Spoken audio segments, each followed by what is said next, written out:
Hello world and welcome to What If Deku, and Class 1A were reincarnated, isekai'd, into a fantasy world. Part 1. So, we begin on an average day. All of Class 1A is doing their average consistencies. Usually training or something of the other. All of them, trying their best. They take their break and go back inside from recess. Deku sits down next to Toga sorry. Too much of the what ifs are contacted to me. And Ida are all sitting down together. Talking about their day. They all start to talk about their futures and what they were meant to do. Deep stuff, basically. However, Aizawa interrupts them, saying that you're supposed to be the top heroes. Don't you ever forget that. They're like, yeah, we get it. He's like, don't yeah me. This is serious. If you can't become the top heroes that you want to be, then the door's right there. I will show you your best, your most potential, your best, no matter what. If you ask me, he takes this way too seriously. Bakugo says. And you, Bakugo. How belligerent. Whatever. Anyways, class, today Deku, puts down his head as he was very tired from last night. He starts to think about that question of what he's supposed to do in the future. What his life is going to be like. Becoming, whatever Aizawa and everybody else wants him to become. He's never really chosen what he wanted to become. Never fought for it. It all just kind of happened. He wished that he felt like he earned it. All he did was some training, and that was it. Maybe here along the way he had some difficulties, but he had never fought for his life. Of course, this was before the UA attack. But as that happens, he hears a slight murmur. No. A static. And then, suddenly, he's teleported to a world. No, not teleported. As his body starts to, reconsume him, recustomize itself back to what he had looked like before. All he hears is, Reincarnation completed. Good luck, human. Deku looks up to see this screen, very bright. It hurts his eyes as, he's only just a baby. He just notices this, he's fully naked, and this screen that appears in front of him tells that to him. It shows his level 1. He's very confused on what exactly this thing is. Classic, reincarnation sort of stuff. But then something interrupts his mind, his thoughts. He looks around to the world, this beautiful, beautiful world of skies that soar blue, no pollution. The sky, you could almost see the stars just from looking up at the daytime with clouds. The clouds that danced among the sky like fairies, twinkling in the moonlight. The world, it was shaped by dragons that gorged it out with their mouths. The ocean was alive and well with animals vast. This world was dangerous and yet adventurous. He felt the breath of new air flow through his lungs.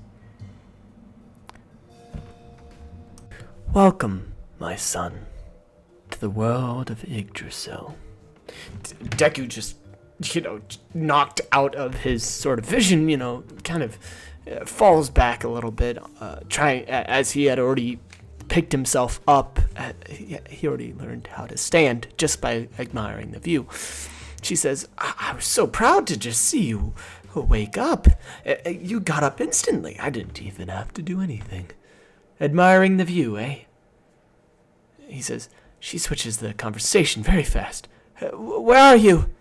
I don't know where I am. Can you please tell me? I just told you, human. A sort of representation of herself. This lady made out of weeds and vines comes out of the forest that he was stuck in. This gigantic, world tree that he was in. He was just at the very cusp of the top, looking at everything. This girl came from the trees above. She says, do not worry, human. I am your mother now. You were sent to me from the gods. He's like, hold up. This hurts my brain a little bit too much. What? She's like, okay, that is pretty fast. But I need you to do something for me right now. He'd just been birthed into this world, She's like, you gotta do something, He's like, I don't know. I can barely even stand, lady. I'm like 1 year old now.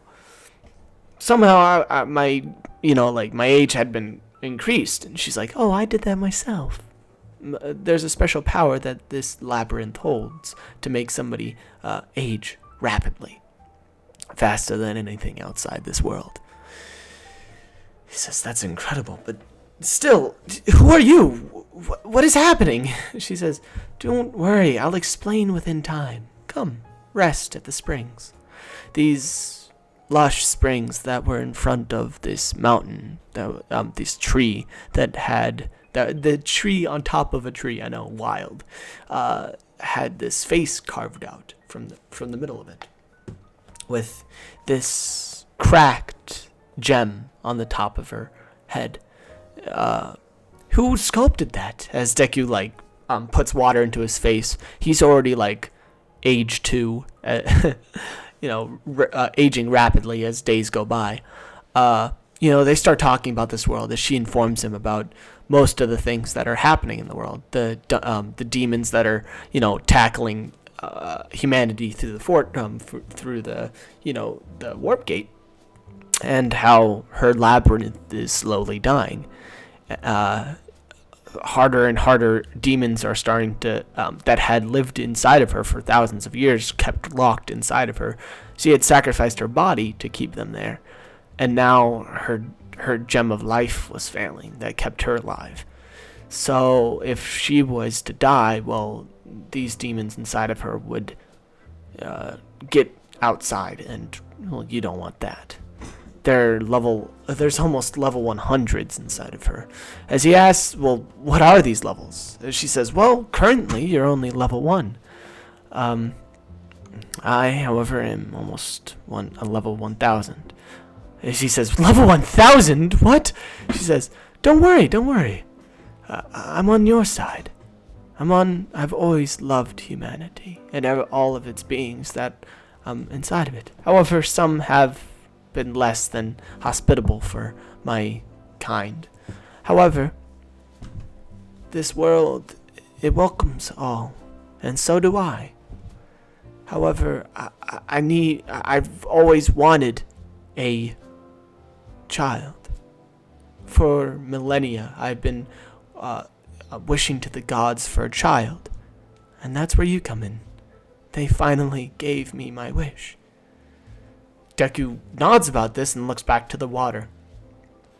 She says that her core is dying right now, and that she would pamper him, as she had always wished she could. However, they have very, very little time. He needs to leave as fast as he can. She starts to come up with ideas of how he could get inside the labyrinth. And he says, hold up. I'm not going to go in a labyrinth that has, stuff that'll just instantly kill me. She's like, you're right. You need to be something durable. And something that can slide between the cracks of my case. He says that, a squirrel? She's like, no, something even smaller. No, there's something that won't survive in there. Oh, I know. she clicks her fingers as she starts to like push him into the lake, into the little place in front of her face. He's like, wait, I don't know what I'm getting into. She's like, don't worry. As she starts to like nudge him, and he dives into the pool, the little place. He comes out of it a different being, as the whole lake like shines with light, you know, blinding everything within a few miles. And then suddenly he comes out, now an octopus. He looks down to his small and cute frame as he says, what the hell? I'm a weak ass octopus. What can I do with an octopus? She's like, well, you have spectacular grappling things. You can basically fight any land animal and win. He says, well, half of what you've told me, half of your dungeon is hidden in water. She says, exactly. That's why you're a water animal. He's like, oh. So what you're telling me is that your gem is submerged at the bottom of the dungeon. Yes. Oh. All right. But that's only because you're nice to me, okay? After that, we're equal, right? I get to go live my life. She says, you're so mean. I thought we could be mother and son for a little while. But I guess that was too greedy. Listen, I have people to get to. Other people that I've reincarnated in this world. She says, oh, really? He says, yes. If I was, then they must have been too. No, maybe it's not true. However, I must find them. Once I do this for you, I'll leave. He says this regrettingly, knowing that it'll break her heart. She says, fine, as long as it saves this world. He starts to slip into the place. She shouts after him as he starts to slip through the little cracks in the wood, allowing him entry into the dungeon. She says that, you know, she shouts after him that it'll be torturous to survive inside of the dungeon. He'll need to get strong enough to get the pick up the freaking soul, the soul gem, and nevertheless bring it all the way up from the bottom. So, you know, he starts making his way through the dungeon. This dungeon, it's very, at the top of it, it has many trees. He quickly catches on to swinging from the branches like a monkey, using his tentacles to, you know, jump from one to the other. However, he gets caught up in a spider's net doing that. He instantly, you know, like one-shots the spider down to the floor. However, then its mother comes around the corner before he could eat it. He doesn't love the prospect of eating it. However, he has to survive in here. He already had come to terms about that. He is instantly shot by a web by the mother spider and was shot straight into the wall. Unable to move, he's quickly, you know, almost killed by the mother spider. However, he soon learns that he also has ink, something that only a squid would have. Why does he have it? This ink was actually just, you know, like something that the mother tree had given him. He's like as a gift to try to power him up at least a little bit before he was sent into the dungeon. He squirts this into the spider's eyes, the mother spider's eyes, which the mother spider, actually I should give you some dimensions. The mother spider's stands about 5 feet tall and about 7 foot wide. It is menacing with red and purple scales around its head. It started shooting, you know, venom rapidly everywhere, trying to hit him. However, he escapes the net and quickly makes his way above the spider, clinging onto the ceiling with his suction cups. Right as it starts to clear the ink out of its eyes, however, it lets its guard down to do that. And he topples right onto the top of it, using the sharp little talons on the bottom of his teeth that connect to his head. He plops down on the head of the spider, and with one swift bite, gets the nick that the part that connects its head to its torso, its neck, and slices it off in one shot. As you could say, Critical hit. The head knocked off of this thing as it falls down to the ground. The screech that it let off before starts to collect all of the spiders. Deku trying to book it out of there. However, he can't really, celebrate his victory, and short-lived, as he just picks up the body and starts running along. Now that he realizes it, he's actually quite strong. He's quite impressed with himself, might you say. He's like, he swings among the treetops, but then fails as one of the branches breaks and flops him down under the ground, as then he sees water, a lake, that surely releases down into the rest of the water. So he brings the body in the pool with him. He drags it down into the pool and farther down, the blood leaking out from the back of it, covering in the water. He's not able to look into the rest of the lake because he's too busy, trying to hide inside of the coral reef that he finds. However, he can tell that it's very beautiful just from, the little that he's seen of it.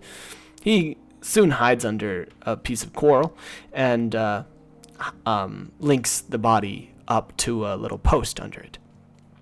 He huddles himself below, as then he finally gets a time to breathe. That was great! I hadn't had a workout like that in years. He kind of pats himself on the back for a second. He's like, wow, that took quite a lot of strategy. I even had to lure it in with by getting caught up in its web, which was totally planned. And this, he's like, I never even thought I was able to think of a plan like that. Man. He might as well check his stats while he's at it. He opens up his he starts pressing all over his body, trying to open up the menu, the little thing, and then he's just like, wait, maybe it's verbal. Character sheet. No, that's not it. Character. No. He spends all day trying to do this, yelling out different commands, until he's just puts his hand to his head, the top of his forehead, and it's just like, this sucks. And then it opens up. He's like, the top of my forehead? That's what it was? The top of my forehead? Okay. It's fine. It's fine, Deku. You're gonna get through this. He opens up his eyes, seeing his stats, which are quite low. After all, he's an octopus that he could barely take 3 hits from one of those spiders. Nevertheless, its mother. The fact that he had killed it means that he had leveled up. That sort of stuff. He kind of tries to mimic it himself, however, not very sufficient. It doesn't level him up. He had leveled up almost 4 times and gained the ability to shoot I think it upgrade the ability of the shoot ink. He had become much more octopus limber, which he also upgrades to level 4. He's given quite a set of intelligence skills, which are all towards low Terran squids. Octopuses. All intelligence stat, basically, a build. This high intelligence stat allows him to complicate strategies that are far beyond his own understanding. Even in the moment of doing them, he doesn't know what he's doing. It's almost like he's not in control anymore. But as the days progress by, he will learn that, this actually is him. It's just his sub-thinking, his body thinking for itself. This sort of animal instinct that he gets from killing, animals, it continues to level up with him. However, the underwater is full with deadly dangers. He comes up against a shark, which instantly knocks him out of the water, clearly a bull shark. He lands on the ground, however, thinking that he's on the upper hand. However, this shark, comes up and swipes at him, taking out one of his legs. As he's like, you foolish shark, you're on land now, what are you gonna do? he goes in for like a final chomp on its eye or something, but then it just bonks him back as then it starts, sprouting its legs. It was a land shark. It starts to, charge at him as he realizes that this whole thing is like whole going down. All right, he's gonna have to dodge. So he dodges to the left, and then he dodges to the right so that it wouldn't get him on the second bite, which somehow he expected. And then it sends the thing flying because of its weight distribution being off. And it falls onto its back, breaking its fin on the ground. Deku's like, "Oh, poor you! You flipped over. Look what you did to yourself now.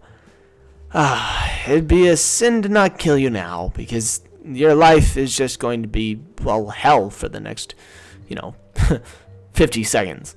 I might as well put you out of your misery. Plus, I love the taste of shark." His eyes light up as, he gets super happy about this whole shark thing. He starts chopping it up, learning how to use knives, cutting it up into multiple pieces, and then frying it up for himself. He wasn't able to do this with the spider. However, it is very delicious with the shark. He hadn't had something this good in almost 2 months. Now that being said, 2 months.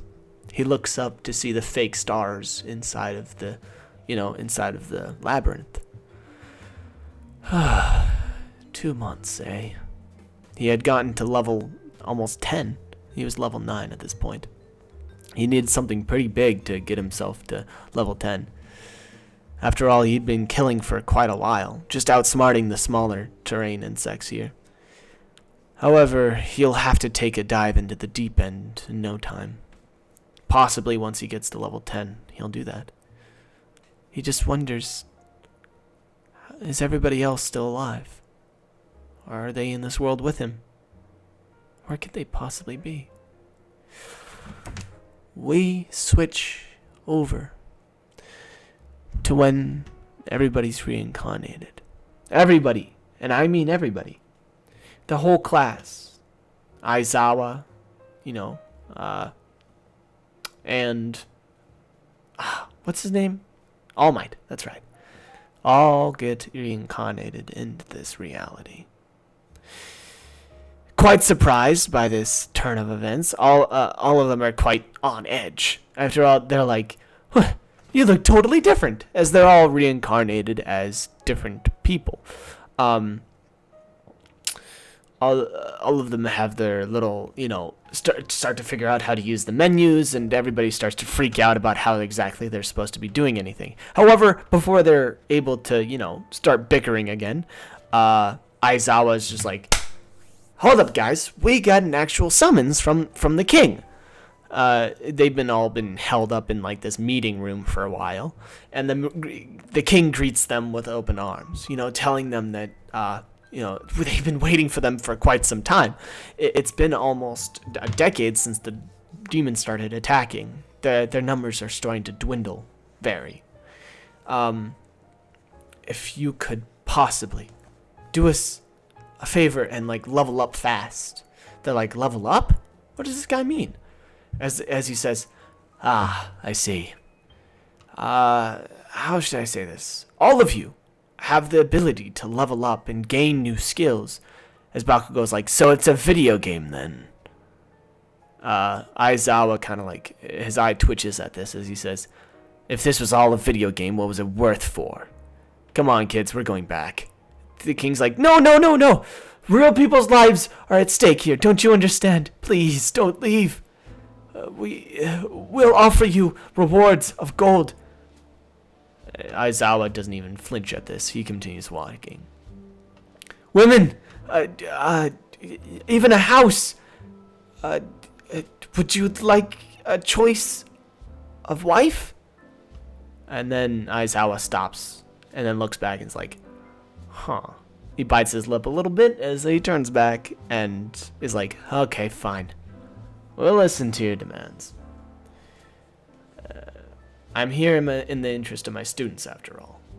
I wouldn't want to be dragged up in a whole war just because of this." However, they're like, "Yes, we'll offer much of anything." As he's like, "Okay, at least this is going to be good training.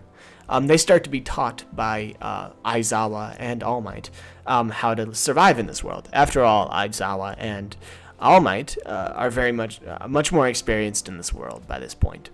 They were reincarnated a few weeks before and learned about everything through the king too. Aizawa counts out the students and then realizes that Deku is gone. Where could that boy be? Aizawa and All Might are very concerned. Thank you so much for watching. I'll see you guys in the next one. Goodbye.